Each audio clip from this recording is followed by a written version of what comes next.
Bienvenue si vous nous rejoignez sur France 24, c'est l'heure du journal de l'Afrique et voici les titres. Au Cameroun, la Cour constitutionnelle a rejeté les recours en annulation de Maurice Kamto. Il ne reste plus qu'à attendre le résultat de cette présidentielle à un tour. Les détails de notre correspondant dans un instant.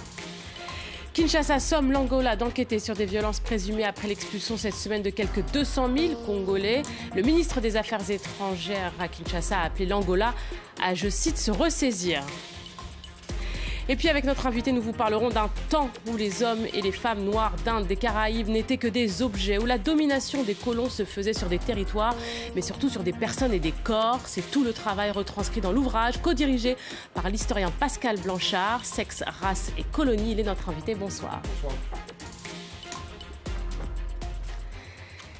L'élection présidentielle ne se rejouera pas au Cameroun. La Cour constitutionnelle a rejeté les recours de Maurice Kamto après 3 jours d'examen.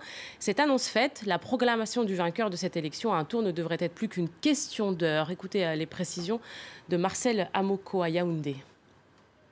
Oui, comme vous pouvez le voir derrière moi, les audiences se poursuivent ici au Conseil constitutionnel et le terme qu'on a retenu pendant ces 3 derniers jours ici au Cameroun, c'est le mot historique. Historique, ces audiences liées au contentieux électoral suite à l'élection présidentielle du 7 octobre dernier. Et les Camerounais ont suivi passionnément les débats ici à la télévision, dans les débits de boissons et pour certains d'entre eux, il s'agissait évidemment d'un événement exceptionnel. Donc nous pensons que ce procès a été assez médiatisé et que c'est une bonne chose pour la démocratie. Donc c'est un peu comme avant où ce type de choses était caché. Donc nous pensons que c'est une avancée pour le Cameroun. Moi je suis de la société civile, donc je ne peux pas interpréter le verdict. Je ne peux que commenter sur ce qui s'est passé, sur l'engouement effectif des consommateurs par rapport à ça. Et les audiences qui auront passionné les Camerounais ici, c'est celle qui concernait le recours introduit par Maurice Kamto, le candidat du mouvement pour la renaissance du Cameroun, qui au lendemain de cette élection présidentielle avait revendiqué la victoire. Maurice Kamto qui demandait une annulation partielle des résultats de l'élection présidentielle de dimanche dernier, qui selon lui avait été entachée d'irrégularités. Et Maurice Kamto qui a donc été débouté ce soir par le Conseil constitutionnel, une décision irrévocable, ce qui ouvre maintenant la voie à la proclamation officielle des résultats de cette élection présidentielle qui devrait intervenir au plus tard le 22 octobre prochain. La justice béninoise a émis un mandat d'arrêt international contre l'homme d'affaires et opposant politique Sébastien Adjavon. Il a également été condamné à 20 ans de prison pour trafic de cocaïne. 18 kilos de drogue avaient été découverts dans un conteneur destiné à sa société. C'était en 2016.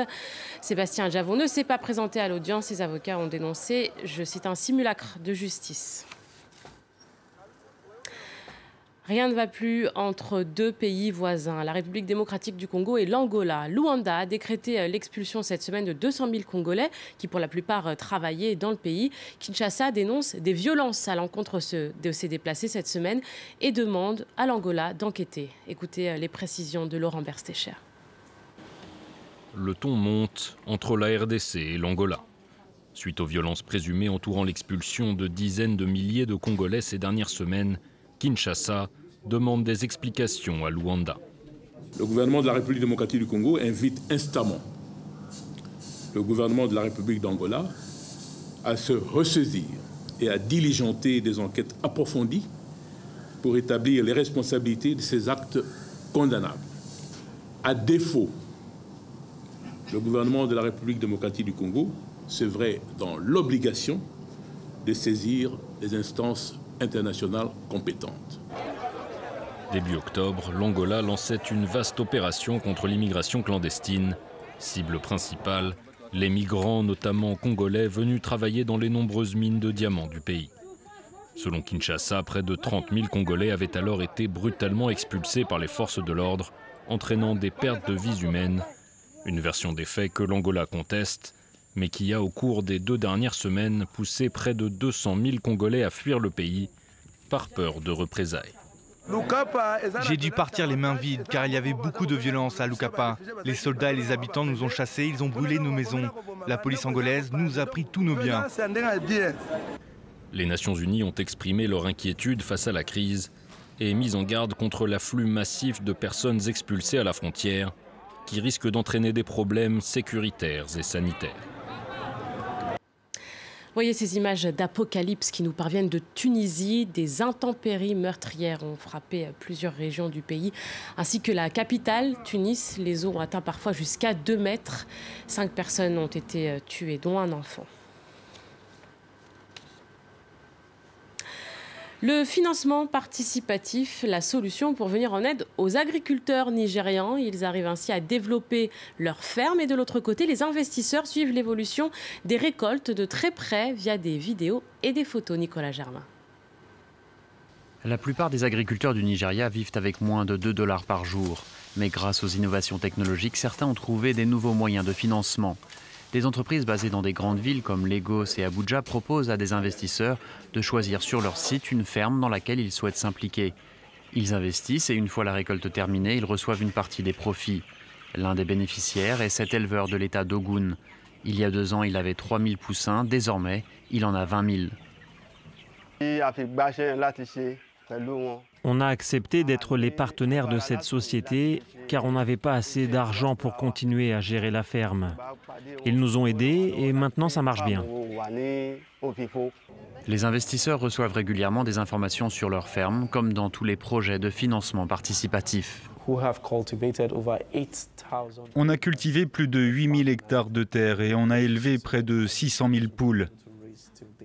Nous sommes une équipe de 37 personnes. Nous promouvons cette nouvelle façon de faire de l'agriculture sans être sur le terrain. Cette entreprise dit avoir aidé 7000 petits agriculteurs depuis 2 ans et avoir levé un total de 6 millions de dollars. Un ouvrage imposant, un titre percutant. Pascal Blanchard, bonsoir. Bonsoir. Vous nous présentez ce soir Sexe, race et colonie. 3 mots ensemble que l'on pourrait qualifier de malaisants. Votre livre a d'ailleurs mis mal à l'aise, on va en parler. Vous avez rassemblé dans cet ouvrage plus de 1200 photos, lithographies autour de la représentation de l'autre par les Blancs, à travers des chapitres intitulés Fascination, Domination, Décolonisation et Métissage. On va en parler avec vous. Merci d'être avec nous dans le Journal de l'Afrique.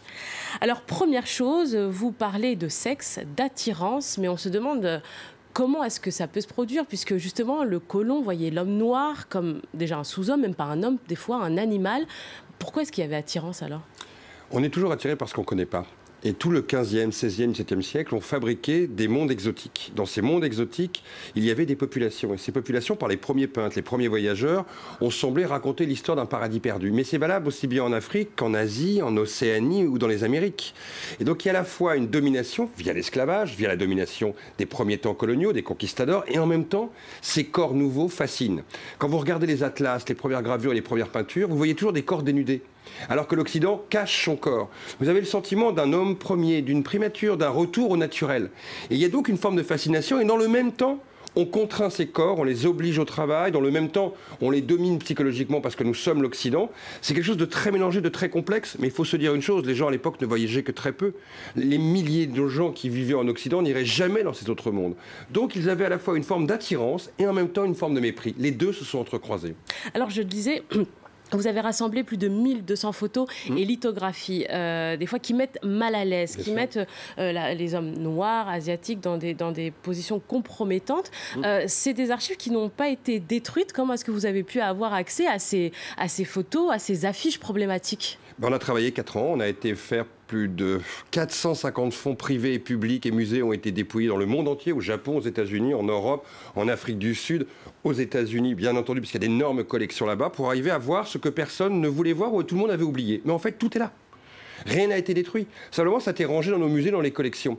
Et les mettre bout à bout, on a travaillé sur plus de 70 000 documents pour en sélectionner 1200. En les regardant sur 6 siècles, on arrive à comprendre en fait comment l'Occident s'est arrogé un droit sur l'autre, mais à la fois à fabriquer une forme de fantasme pour ceux qui allaient aux colonies et en même temps à montrer ses propres exactions. Car il n'y avait aucune retenue. C'était une sorte de safari incroyable dans les territoires coloniaux où l'homme blanc, ou japonais pour l'Empire japonais, se croyait tellement intouchable qu'il se permettait lui-même de montrer ses propres proie et sa domination. Alors vous parlez de l'homme, mais il y a aussi des images de femmes blanches dominant des hommes noirs. C'était dans quel cadre?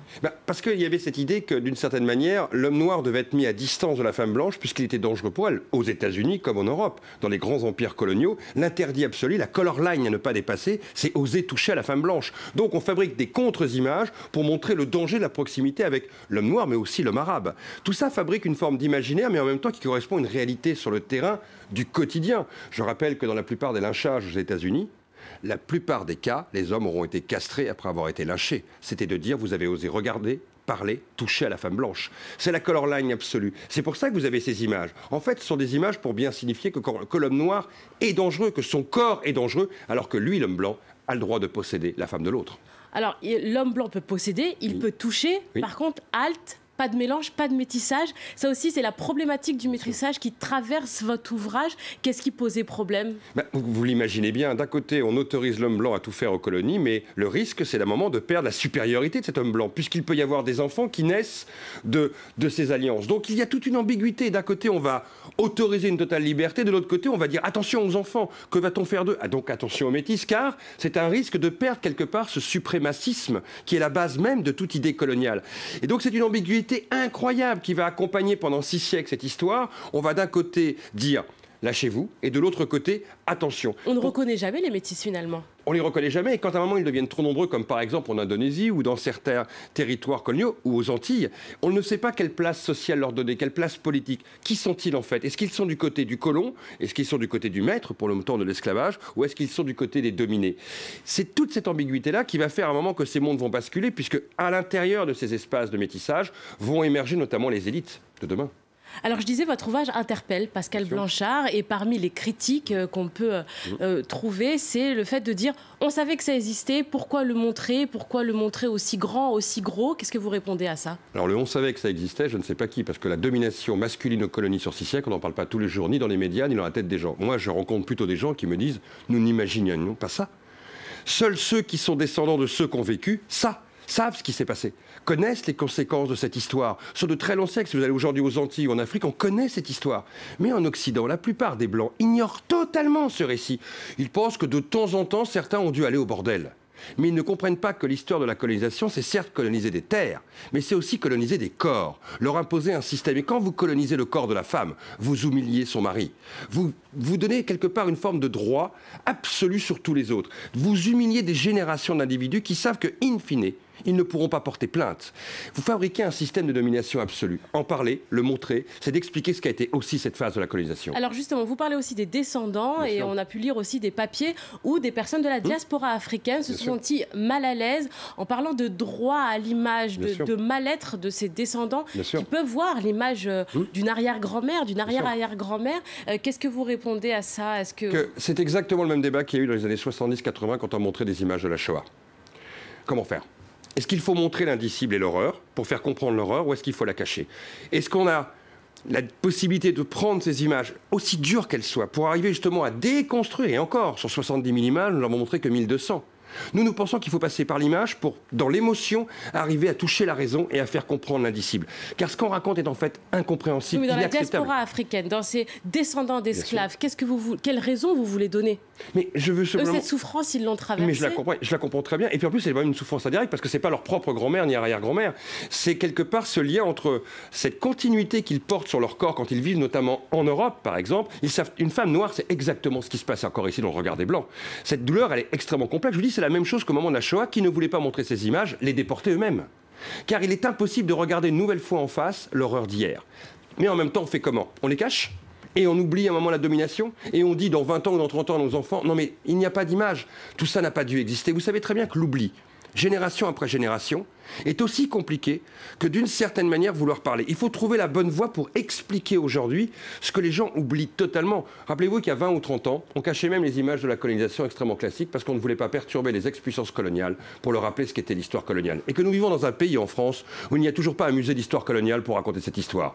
Est-ce que ça empêche tout le mal-être des jeunes de nos quartiers qui se demandent s'ils sont français? Il faut mieux raconter l'histoire. Je crois toujours que c'est plus utile. Je crois que le savoir permet de dépasser l'émotion et la passion. Le moment est douloureux, il est difficile, mais en même temps, il permet d'aller plus loin.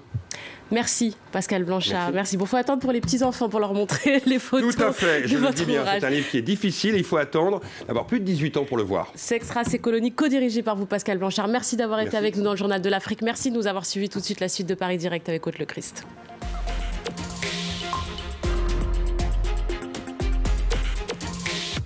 Le 6 novembre prochain, pour les élections de mi-mandat, un nombre record de femmes s'est lancé dans la course politique. Pourquoi? Quels sont les messages de ces candidates? Leurs chances de réussir? C'est le thème de ce numéro spécial d'Actuel depuis Washington. Actuel, présenté par Virginie Hertz, à voir sur France 24 et france24.com.